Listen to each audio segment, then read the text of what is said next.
या ठिकाणी राम सुतारजी यांचा आशीर्वाद आणि त्यांना पुरस्कार रूपी शुभेच्छा द्यायला महाराष्ट्राचे मुख्यमंत्री सन्माननीय देवेंद्र फडणवीसजी, उपमुख्यमंत्री एकनाथ शिंदे साहेब, मान्य अजितदादा पवार, मान्य खासदार महेश शर्माजी, महाराष्ट्र सरकारचे सर्व अधिकारी आपण इथे आलो आहोत।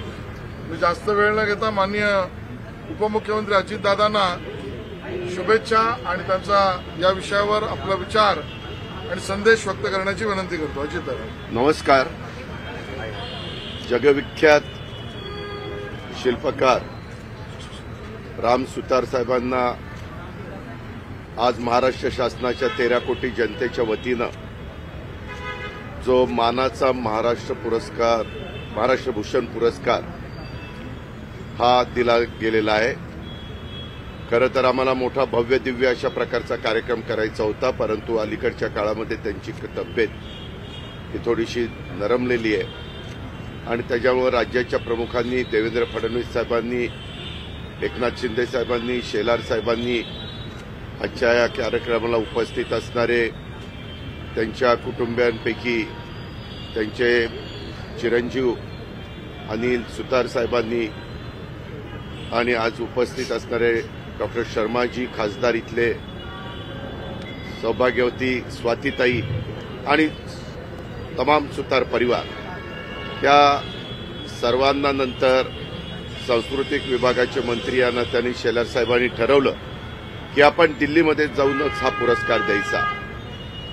मागे अशाच प्रकारचा एकदा उद्योगरत्न पुरस्कार टाटा साहेबांना, रतन टाटा साहेबांना त्यांच्या घरी जाऊन आम्ही दिलेला होता आणि यावेळेसचा हा महाराष्ट्र भूषण पुरस्कार आज आम्ही इथं आलेलो आहे।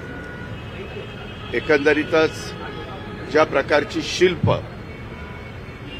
शिल्पकार राम सुतार साहेबांनी निर्माण केलेली आहेत, मग सर्वात उंच असं आपलं जे संपूर्ण देशामध्ये जगामध्ये ओळखलं जातं ते गुजरातचं वल्लभभाई पटेल साहेबांचा, सरदार वल्लभभाई पटेल साहेबांचा सर्वात उंच पुतळा आणि आता इंदोमिलच्या परिसरामध्ये डॉक्टर बाबासाहेब आंबेडकरांचा देखील अशाच प्रकारचा भव्य दिव्य अशा जगविख्यात असं शिल्प तिथं उभं करण्याचं काम चाललेलं आहे आणि अनेक वर्ष आपण अनेक पिढ्या या महाराष्ट्रातल्या जनतेने, देशातल्या जनतेने बघितलेलं राम सुतार साहेबांचं एकंदरीत काम आम्ही सगळेजण त्यांच्या या कामाच्या पुढे नतमस्तक होतो।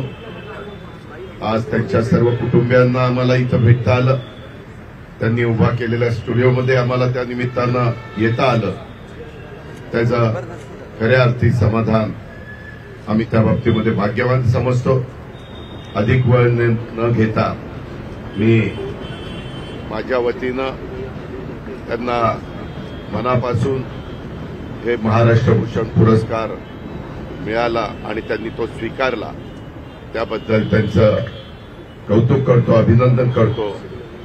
त्यांना दीर्घायुष्य लाभावं अशा प्रकारची परमेश्वराची प्रार्थना करतो आणि या ठिकाणी थांबतो। धन्यवाद। जय हिंद, जय महाराष्ट्र। माननीय उपमुख्यमंत्री महोदय एकनाथ शिंदे साहेब हे सुद्धा सगळा व्यस्त कार्यक्रम त्यांचा आटपून जेवढ्या लवकर येत आहेत त्या वेळेत ते इथे पोहोचलेले आहेत, त्यांचे मी स्वागत करतो आणि शिंदे साहेबांना विनंती करतो की आपण या ठिकाणी आपल्या भावना व्यक्त कराव्या।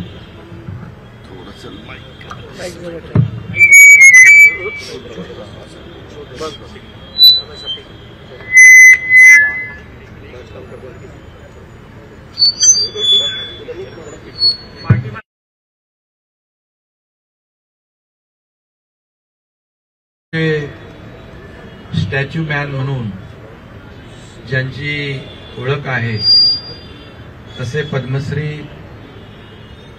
राम सुतार साहेबांना आज महाराष्ट्र शासनाच्या वतीने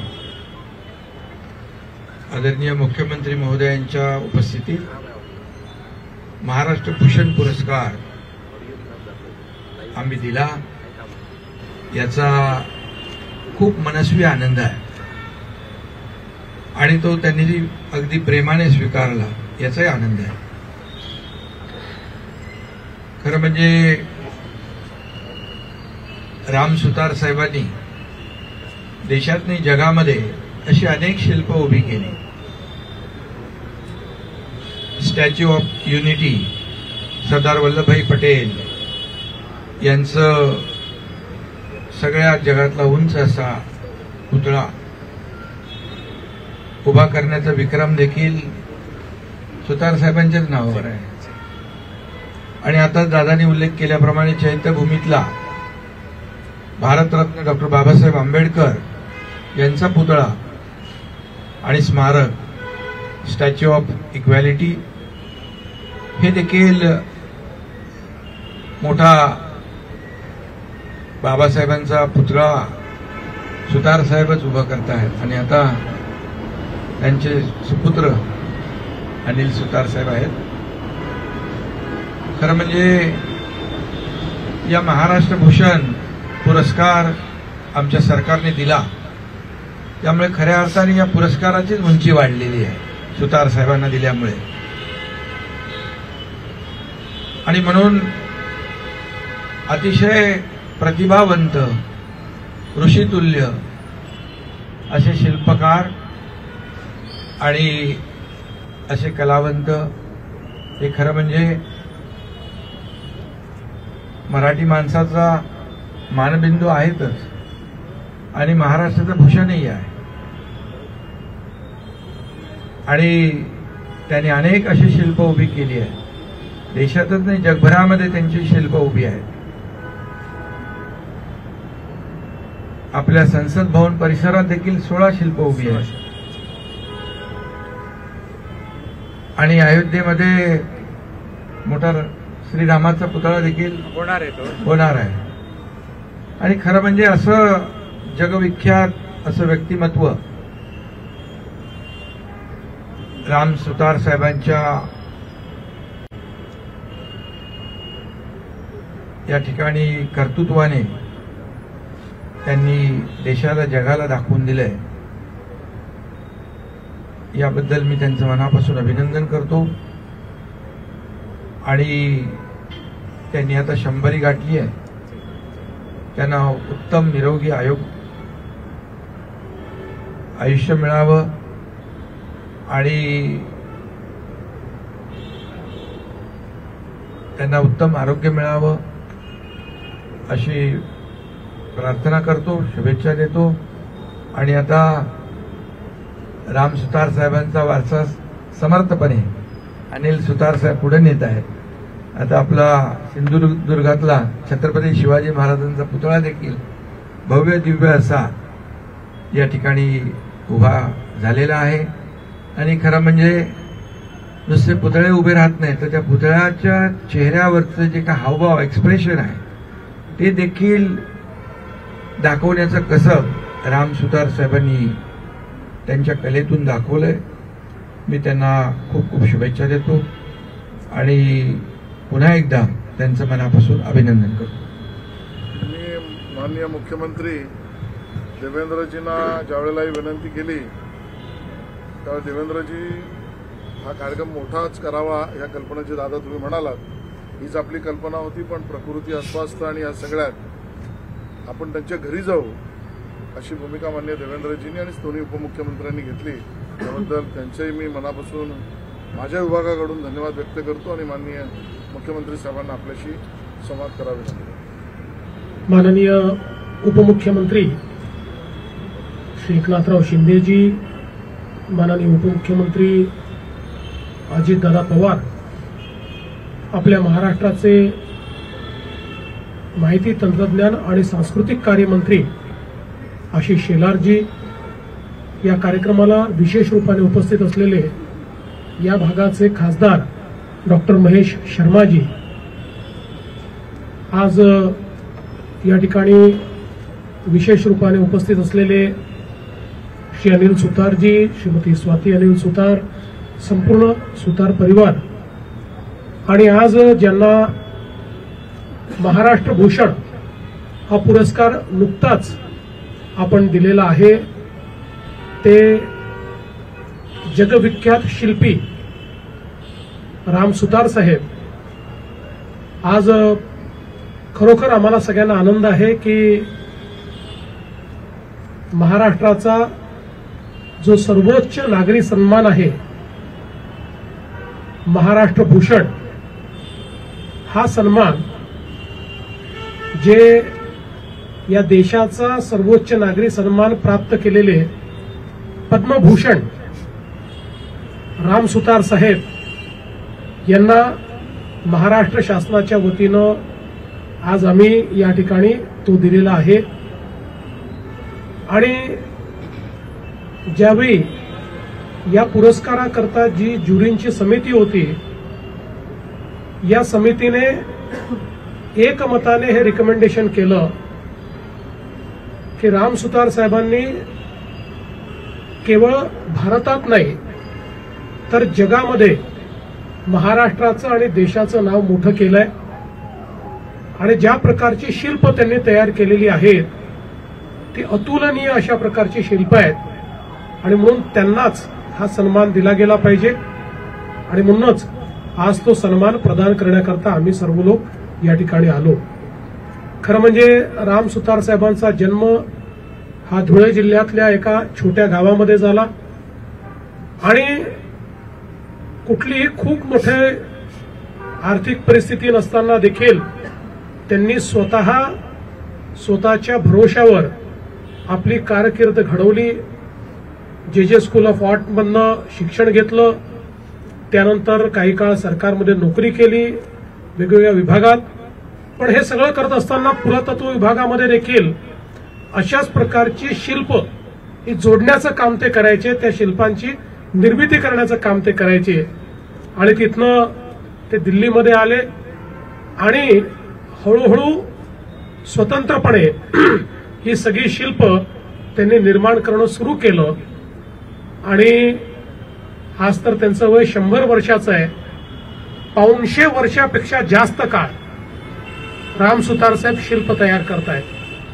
जवळजवळ 77 वर्ष राम सुतार साहेबांनी हजारो शिल्प या ठिकाणी तयार केली। देशातलं असं कुठलं राज्य नाही की ज्या ठिकाणी त्यांचं शिल्प नाही। जगातले किमान 15 देश असे आहेत की ज्या ठिकाणी राम सुतार साहेबांचं शिल्प हे अतिशय अभिमानाने त्या ठिकाणी उभं आहे। आणि शिंदे साहेबांनी सांगितलं हे देखील अतिशय खरं आहे की राम सुतार साहेबांच्या हातामध्ये जी कला आहे, ज्या दगडातनं ते शिल्प तयार करतात, ज्या मातीतनं ते करतात, ज्या धातूतनं ते तयार करतात, या प्रत्येक गोष्टीला ते असा आकार देतात की प्रत्यक्ष तो व्यक्ती त्या ठिकाणी साकार होतो।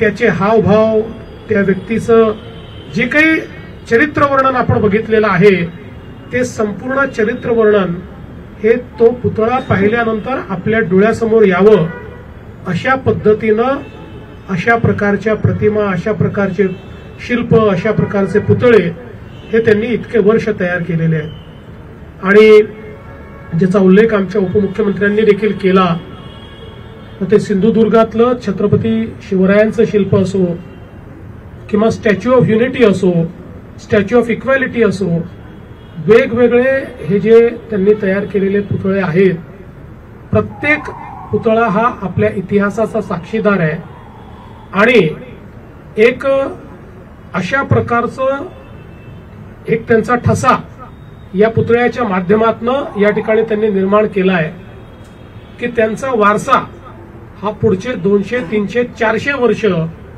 या पुतळ्यांच्या माध्यमातून आपल्याला प्रेरणा देत राहील अशा प्रकारचा वारसा निर्माण करणारे राम सुतार साहेब आहेत। आणि आज तब्येत थोडी ठीक नसल्यामुळे आम्ही घरी येऊन त्यांना हा पुरस्कार देण्याचा निर्णय केला। खरं म्हणजे महिन्याभरापूर्वीच आमची मुंबईमध्ये भेट झाली होती, अनिलजी सोबत होते आणि सुतार साहेब अगदी चांगले होते, आम्ही चर्चा देखील केली, पण थोडी तब्येत बिघडली आणि म्हणून आम्ही हा निर्णय केला की इथे येऊन आम्ही हा कार्यक्रम करू।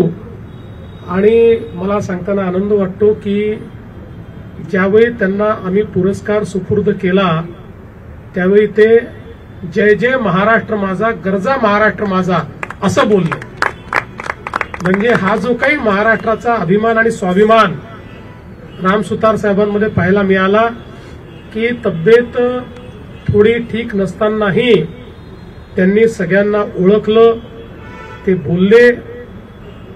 त्यातलं काही गोष्टी आम्हाला समजल्या, काही नाही समजल्या, पण हे मात्र निश्चित आम्हाला त्या ठिकाणी समजलं की ते जय जय महाराष्ट्र माझा, गरजा महाराष्ट्र माझा म्हणत होते.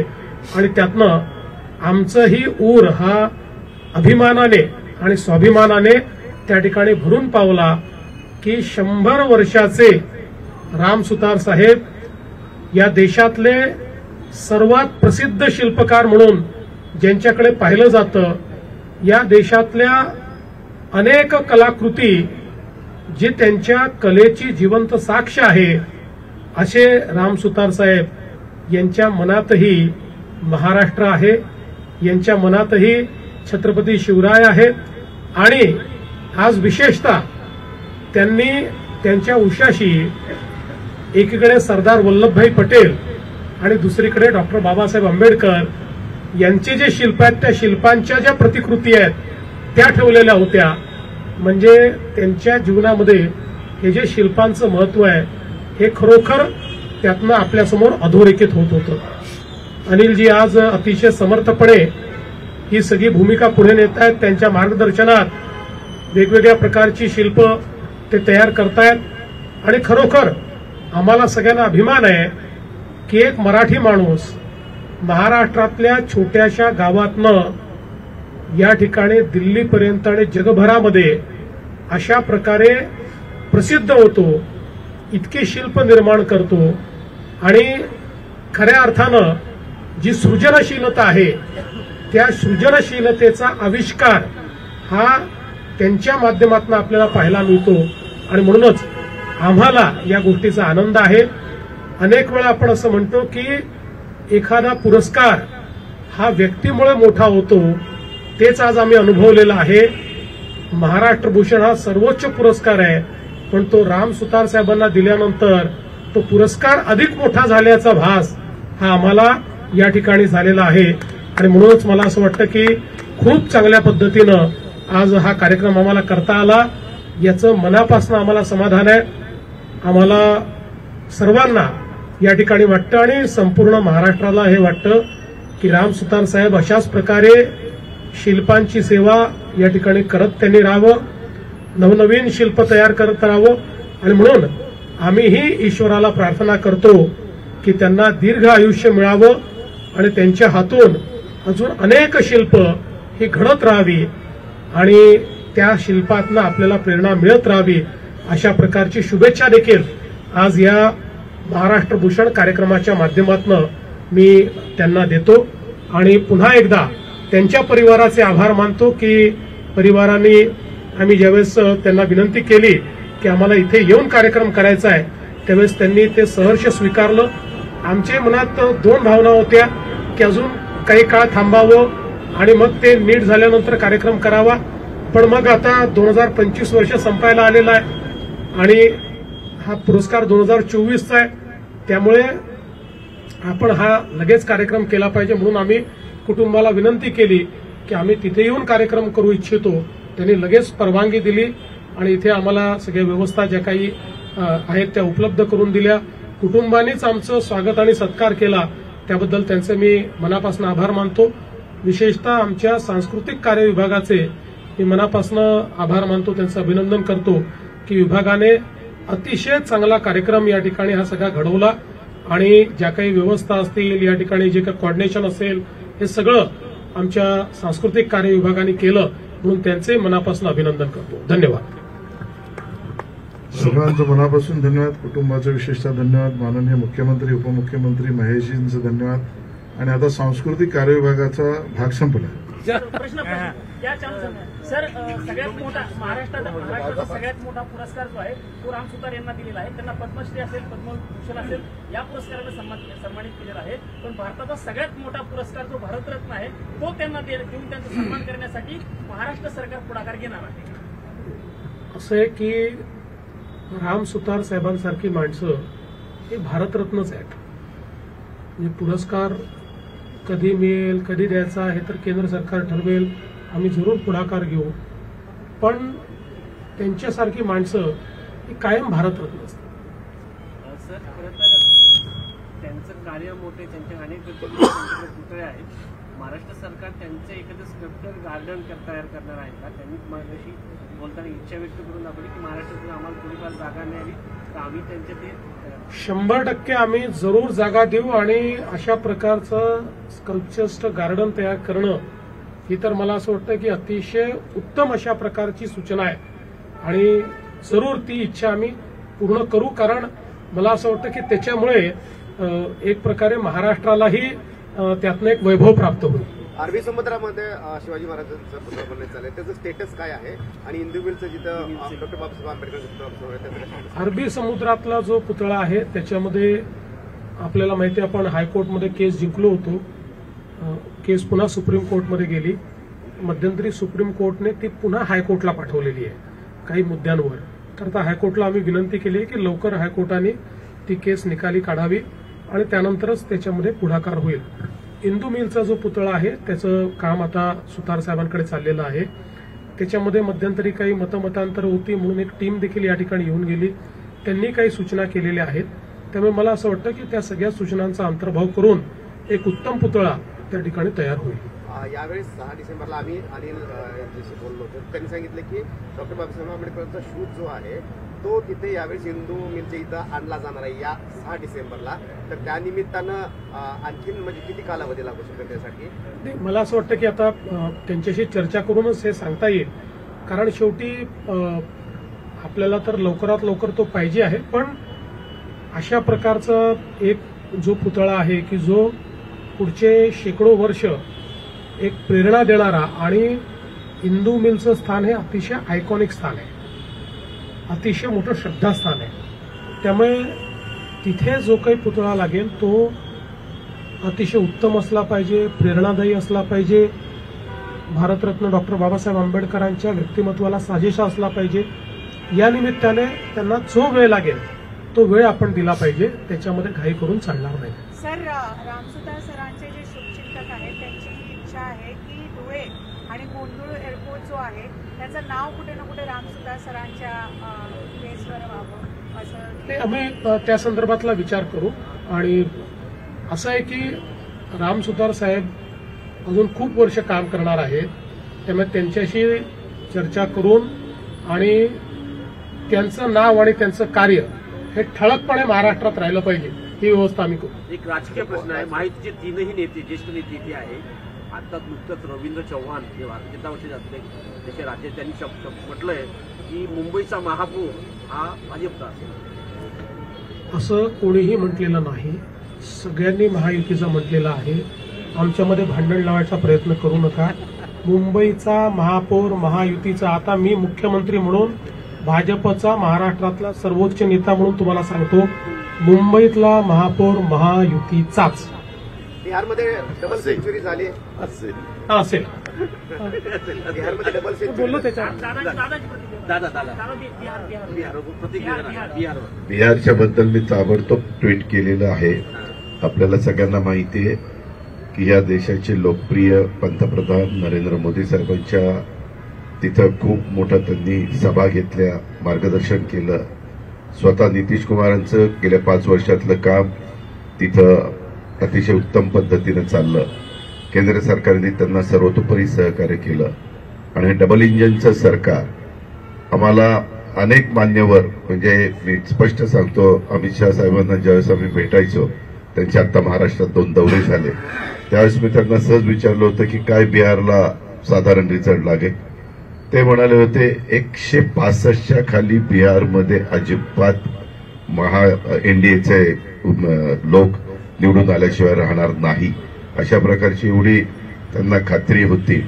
आणि एकंदरीतच मी या निमित्तानं मोदी साहेबांचं तसंच अमित शहा साहेबांचं आणि नितीश कुमार साहेबांचं मनापासून अभिनंदन करतो, कौतुक करतो. त्यांच्या नेतृत्वाला, त्यांच्या विश्वासाला बिहारकरांनी जी जबरदस्त साथ दिली त्याबद्दल बिहारच्या जनतेला सॅल्यूट देखील करतो. धन्यवाद. तुमच्या पक्षाचे देखील 16 उमेदवार उभे करण्यात आले. त्यांचं काय झालं? 16 उमेदवार तुमच्या पक्षाच्या वतीने देखील उभे मी तिथं सांगितलेलं होतं की तिथं उमेदवार उभे करू नका, परंतु त्याच्यानंतरच्या काळामध्ये आमच्या इथल्या वरिष्ठ पातळीवर म्हणजे काही प्रफुल्ल पटेल साहेबांनी वगैरे काही निर्णय घेतले, कारण मी तिकडं जास्त लक्ष दिलेलं होतं महाराष्ट्रामध्ये, त्याच्यामुळे मला त्याच्याबद्दलची अधिकची माहिती नाही. आता तुम्ही तिन्ही पण प्रमुख नेते राज्यातील दिल्लीत आलेले आहात. पंतप्रधानांची भेट घेऊन त्यांचं अभिनंदन वगैरे करण्याचा काही पंतप्रधानांची भेट आत्ताच आम्ही डॉक्टर शर्मा साहेबांचे आपले इथले लोकप्रिय खासदार त्यांच्या घरी आम्ही बसलो होतो आणि तिथं पंतप्रधानांची सभा पूर्णपणे ऐकली. पंतप्रधानांचा वेळ खूप महत्वाचा असतो, परंतु मी अमित शहा साहेबांची वेळ मागितलेली आहे. ह्याच करता मी जाता जाता त्यांना भेटून त्यांना शुभेच्छा देऊन पुढे जाणार आहे. मी तर जाणार आहे.